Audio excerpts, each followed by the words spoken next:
बिस्मिल्लाहिर्रहमानिर्रहीम, अस्सलाम वालेकुम। मैं आपकी मेज़बान इशाल अदनान एक नए टॉपिक के साथ हाजिर हुई हूँ। आप सब सुन रहे होंगे इस पर खबरों की ज़ीनत बना हुआ है स्पाइडर वेब।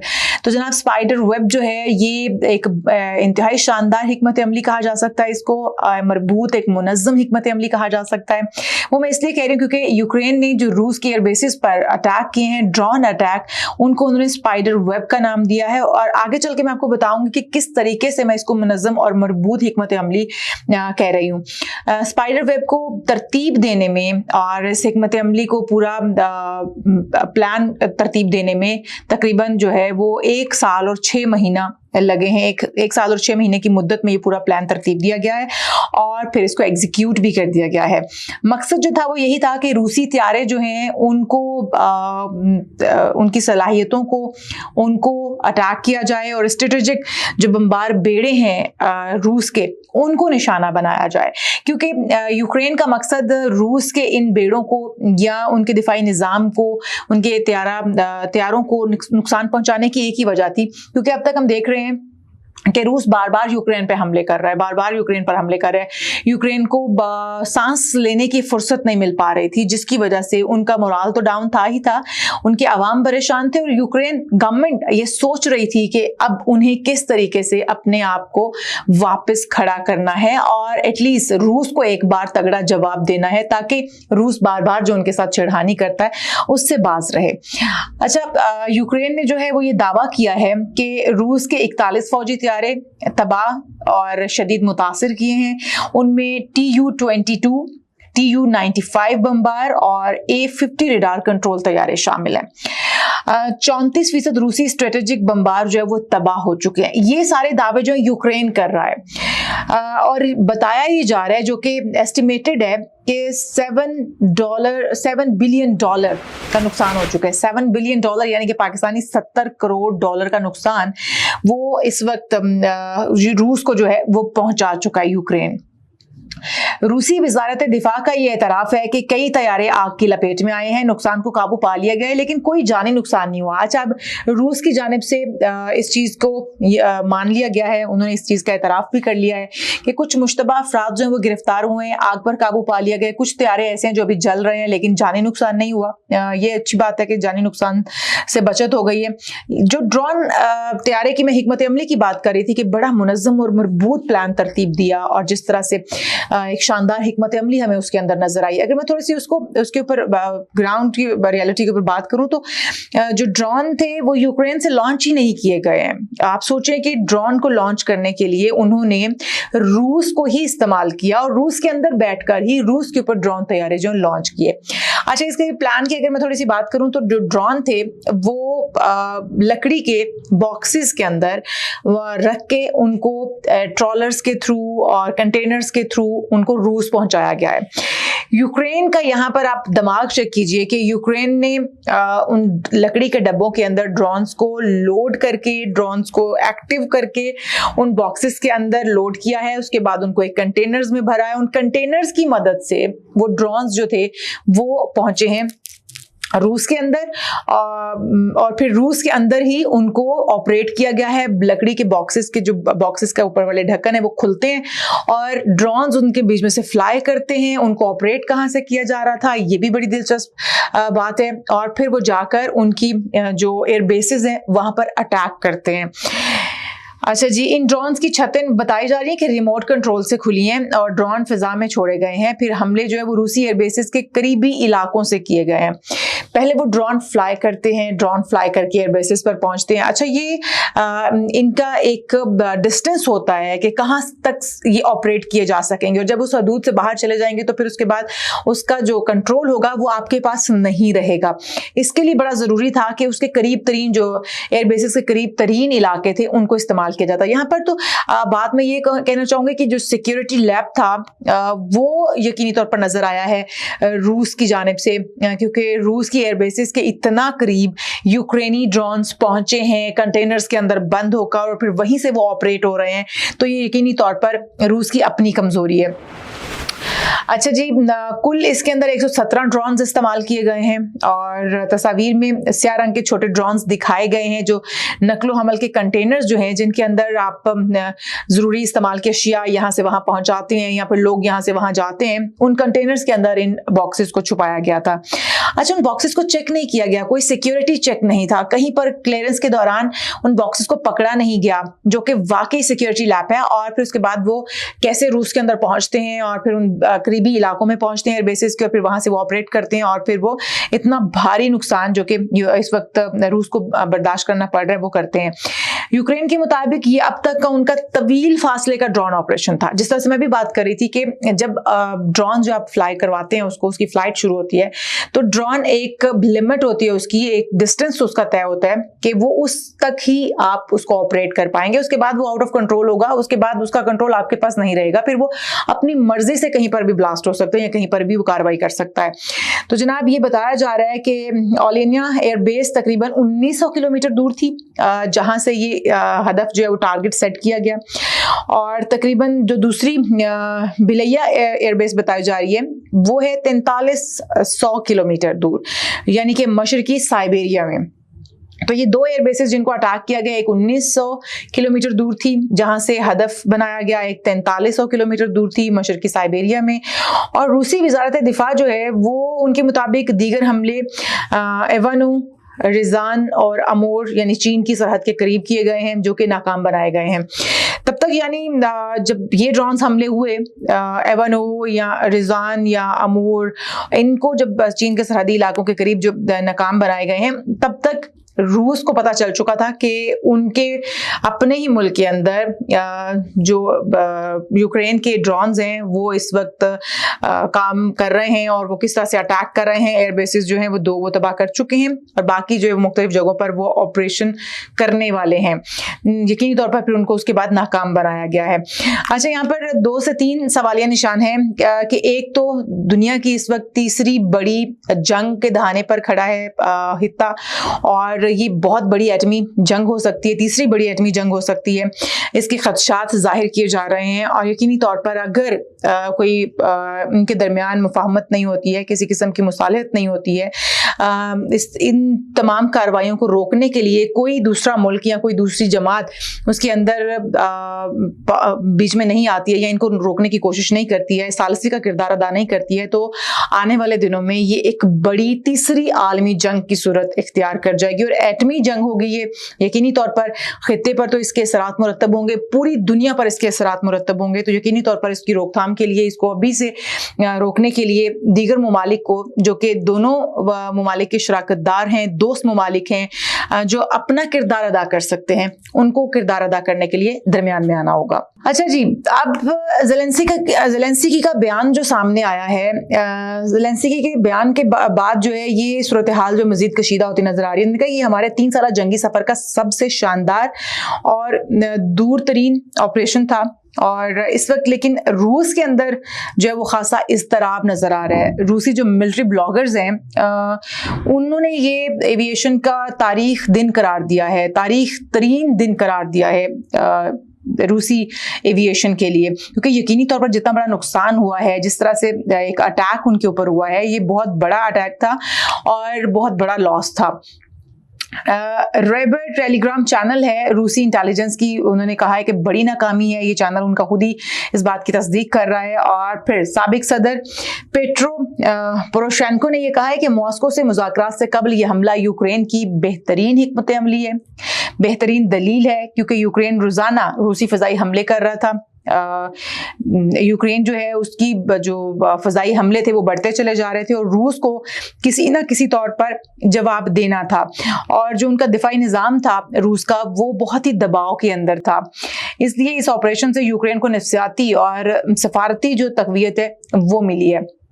यकीनी तौर पर अब इस हमले के बाद जो है यूक्रेन वो थोड़ा सा पीछे हटेगा, बैकफुट पे जाएगा, और रूस जो है उसका थोड़ा सा वो मैं ये कहूँगी कि वो थोड़ा सा उसकी हिकमत अमली नज़र आएगी इसके अंदर, या उसको थोड़ा सा स्ट्रॉन्ग समझा जाएगा, या फिर जो जंग के अंदर ये सूरत हाल थी कि वन साइडेड जंग चल रही थी, वन साइडेड अटैक्स हो रहे थे, तो उसको काउंटर करने के लिए जो हिकमत अमली रूस ने अपनाई है यकीनी तौर पर या तो इस जंग को रोक देगी या फिर आने वाले दिनों में ये जंग जो है वो शिद्दत इख्तियार कर जाएगी। तो हमारी दुआ ये कि ये जंग यहाँ पर रुक जाए, क्योंकि ये पूरी दुनिया के लिए, पूरे खित्ते के लिए नहीं बल्कि पूरी दुनिया के लिए ये बहुत सारे अलमिये जन्म लेंगे इसके बाद, और एक बड़ी जंग है जिसको रोकना हम सबकी जिम्मेदारी बनती है। तमाम ममालिक जो कि इसमें किरदार अदा कर सकते हैं, मैं यही कहना चाहूँगी कि वो तमाम ममालिक जो है वो अपना किरदार अदा करें।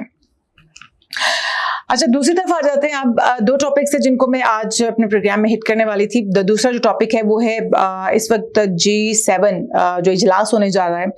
G7 इजलास, हम सब जानते हैं कि G7 इजलास जो है वो जो बड़े इकोनॉमिस्ट हैं, 7 बड़े इकोनॉमिस्ट ममालिक हैं, उनकी एक बैठक है जिसमें वो सर जोड़ कर बैठते हैं और बड़े बड़े प्लान तरतीब दिए जाते हैं।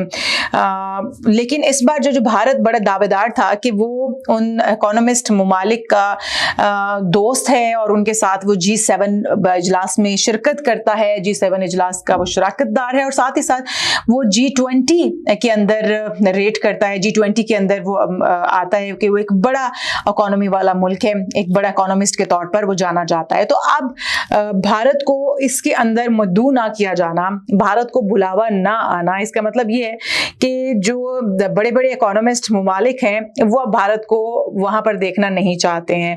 और भारत की तरफ से क्या मौक़िफ़ आ रहा है इसके ऊपर ये भी आपके साथ शेयर करती हूँ। भारतीय वज़ीर आज़म नरेंद्र मोदी जो है वो इस साल कनाडा में होने वाली G7 इजलास में, सरबराही इजलास में शिरकत नहीं करेंगे।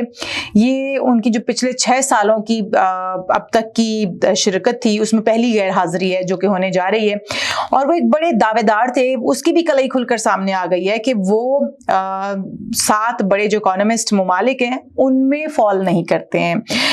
अच्छा जी, भारतीय वज़ारत ख़ारिजा जो है उसकी तरफ से इस हालिया सूरत हाल के ऊपर जो कि इस वक्त दरपेश है भारत को, जिस तरह के चैलेंजेस भारत को दरपेश हैं, उसके ऊपर एक जो बयान है वो सामने आया है। भारत की वज़ारत ख़ारिजा ने हालिया हफ्तों में 2 बार कहा है कि वज़ीर आज़म के दौरे कनाडा के बारे में कोई इत्तला मौजूद नहीं है।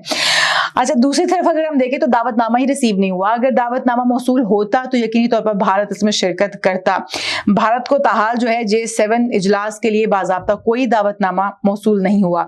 हुकूमती ज़राए ये बताते हैं कि अगर दावत दी भी जाए तो भारत का शिरकत का कोई इरादा नहीं है। ये सब गलत है और ये सब झूठ पर मबनी है, क्योंकि भारत को पता चल चुका है कि भारत को अब कोई भी बुलाने वाला नहीं है। ये तमाम ममालिक जो कि इसके शराकतदार हैं G7 इजलास के, वो बिल्कुल भारत को मद्दू करने का इरादा नहीं रखते हैं। उसकी वजह भी आगे चल के आपको बताऊंगी।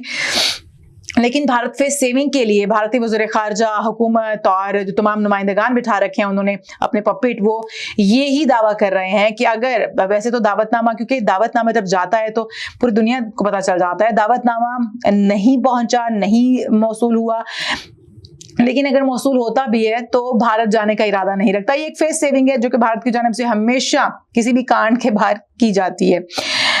भारत और कनाडा के जो हालात हैं, जो मैं बात कर रही थी कि भारत और कनाडा के जो हालात हैं वो खासे इस वक्त पेचीदा हो चुके हैं। उसके अंदर काफ़ी कुछ हुआ जो कि जिसका इजहार जो है वो कैनेडियन वज़ीर आज़म खुद भी करते रहे। भारत ने ये फैसला जो है वो मौजूदा जो उनकी सिफारती ताल्लुकात की में कशीदगी है उसकी वजह से किया है कि वो नहीं जाना चाहते हैं, लेकिन उनको बुलाया भी नहीं गया।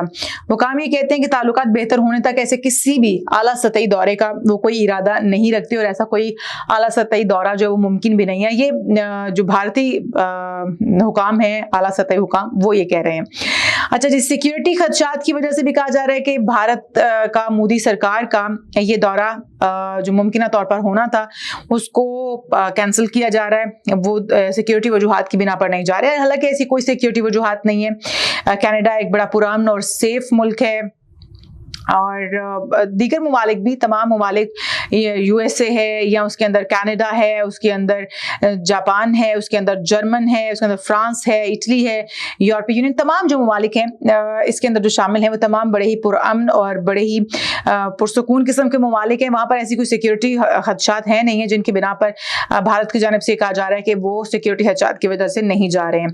اچھا جی, اس کے بعد ہے کینیڈا کی جو نئی حکومت ہے بھارت کے ساتھ وہ کہتے ہیں تعلقات بہتر بنانا چاہتی ہے. یہ بھی بھارت کا موقف ہے, یہ بھی بھارت کی خواہش ہے کہ ایسا ہو, لیکن کینیڈین وزیر اعظم کی جانب سے ایسا کچھ سامنے نہیں آیا. کینیڈین وزیر خارجہ انکیتا آنند نے کہا کہ نئی حکومت وزیر اعظم مارک کارنی بھارت سے مضبوط شراکت داری چاہتے ہیں.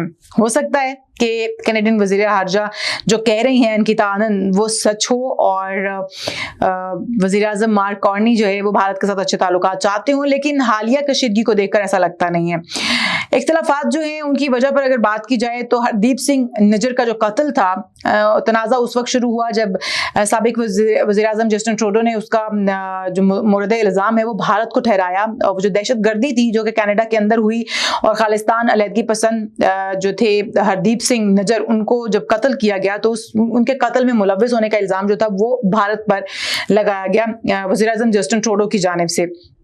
لیکن بھارت نے اس الزام کو بے بنیاد قرار دیا تھا, جبکہ ہم سب جانتے ہیں, پوری دنیا جانتی ہے کہ خالصتان تحریک کو دبانے کے لیے بھارت کے اندر جو کچھ ہو رہا ہے سکھ کمیونٹی کے ساتھ وہ نظر انداز نہیں کیا جا سکتا. اس لیے جو کینیڈا کے اندر ایک خالصتان تحریک کے لیڈر کو مار دیا جانا چھوٹی بات نہیں تھی, معمولی بات نہیں تھی, جہاں وہاں پر جس طرح سے بے دردی سے ان کا قتل ہوا, تو یقینی طور پر اس کا الزام اگر وزیر اعظم جسٹن ٹروڈو نے بھارت پر رکھا ہے تو اس کے پیچھے وجوہات بھی موجود ہیں, اس کے پیچھے ایک ہسٹری موجود ہے. اس وقت بھی بھارت کے اندر تمام سکھ جو ہیں وہ تشدد کا نشانہ بنائے جاتے ہیں, انہیں مختلف طریقوں سے تنگ کیا جاتا ہے. تو بھارت نے اس الزام کو بہرحال جی بے بنیاد قرار دیا تھا اور مسترد کر دیا تھا.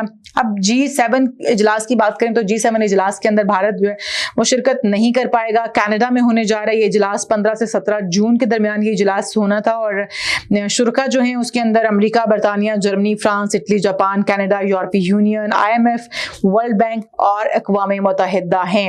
اس میں بھارت کا لسٹ میں نام شامل نہیں ہے.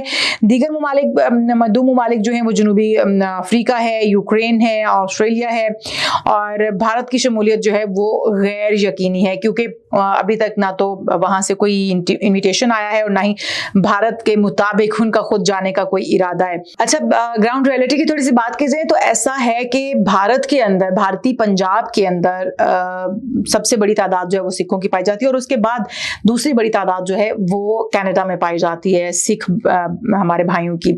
تو جہاں پر اتنی بڑی ریشو میں سکھ برادری موجود ہے, کینیڈین گورنمنٹ کیسے ان کو نظر انداز کر سکتی ہے اور بھارت کو خوش کر سکتی ہے اور بھارت کا جو ہے وہ ساتھ دے سکتی ہے.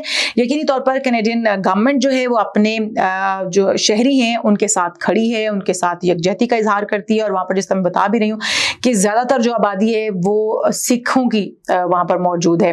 تو اتنی بڑی سکھ نمائندگی وہاں پر موجود ہونا یقینی طور پر کینیڈا کہیں نہ کہیں اس بات کے لیے مجبور ہے کہ وہ ان کا ساتھ دے.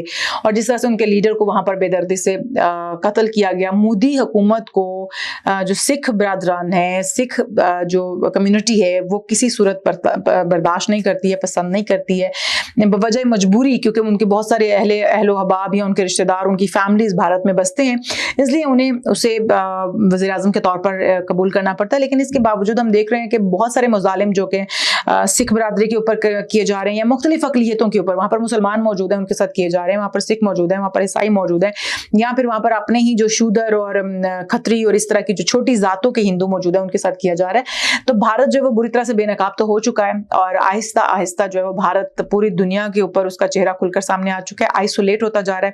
ابھی G7 جو سربراہی اجلاس ہے اس میں بھارت کو سائڈ لائن کیا گیا ہے, بھارت کی شمولیت جو ہے وہ اس میں غیر یقینی کی صورتحال ہے. اس کے بعد دیکھیے آگے ہوتا ہے کیا, اور بھارت اگر اپنی اوچھے ہتھ کنڈوں سے باز نہ آیا تو پاکستان کی جو سفارتی کامیابی ہے یا پاکستان کے جو سفارتی تعلقات ہیں, یا جس طرح سے پاکستان جو ہے وہ سفارتی سطح پر اپنا ایجنڈا یا اپنا بیانیہ اس کو پیش کر رہا ہے, یقینی طور پر آنے والے دنوں میں مزید بھارت جو ہے وہ آئسولیٹ ہو جائے گا. مجھے دیجیے اجازت, اگلے پروگرام میں پھر حاضر ہوں گی, تب تک کے لیے اللہ حافظ.